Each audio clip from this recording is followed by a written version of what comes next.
How to have crazy shots like Valverde. Valverde's shots are broken down into 3 steps, and each of these traits are important, so if you miss just one, you won't have the results and definitely not as fast as someone who watches till the end. Without further ado, let's start the video. Have you ever been in a situation where you get the ball and take a shot hoping that it's going in, but it goes to row Z? This brings us into our first step, technique. For you to score bangers like Valverde, you have to know the right technique, which is pushing the ball away from your body at an angle, choose your spot, and most people neglect the run up, but it's very important. Just before you make contact with the ball, you need to have at least one stride where you tiptoe to help you strike the ball clean with this part near your laces. Lock your ankle straight like this and hit the ball in the middle to get a lot of power, because if you hit the ball underneath, it will have a lot of backspin, which means you won't have a lot of power. And if you hit the ball on the top, it will stay low to the ground, and also it won't have a lot of power. Lean slightly forward over the ball so that the ball doesn't sky in the air. The more you lean back, the more your shot will elevate, and the more you lean forward, the more your shot will be near the ground. Your standing foot, as you're about to make contact with the ball, stomp the ground hard to generate power. Don't forget to tighten your core. Have a short run up. I learned this the hard way. I had a long run up like the ones in a knuckleball tutorial, and I used to miss a lot of shots, not because of my technique, but because I would get bodied and unbalanced because I took so long to shoot. So don't be like me, learn from my mistakes and practice having a short run up. But even if you have good technique, it's not enough to get Valverde's shot power. You still need to know the last 2 steps. Have you ever been in a situation where you're watching a video on how to have a crazy shot and they only teach you the technique and it helps, but your shots are not as powerful as they said they'll be? This brings us into our second step, gym training. Oh, I can already tell I've pissed a lot of skinny technique is everything fascia boys. Having technique and not going to the gym is like if I told you do your daily routine without eating and drinking water. Sure, it can be done, but it won't sustain you in the long run. You don't need to be in the gym 24/7 to get results. Judging by Valverde, he's not the biggest guy, but he still goes to the gym. To get shot power, you need to train your quads,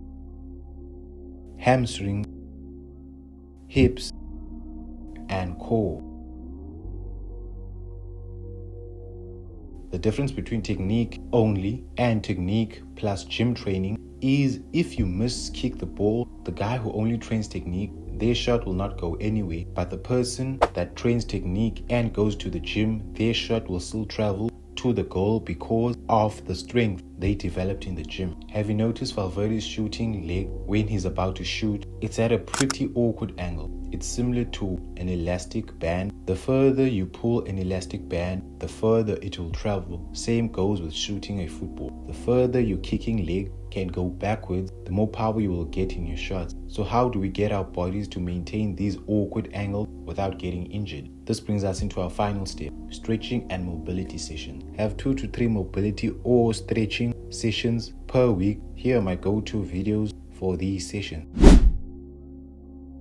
This also helps you to not get injured, but only knowing this is only half of the puzzle. You need to know how to humiliate defenders so that you can create space for yourself and score goals. And there's something that I've been doing recently that has made a huge impact in my attacking. So watch this video where I show you what it is and how you can use it to attack better than ever.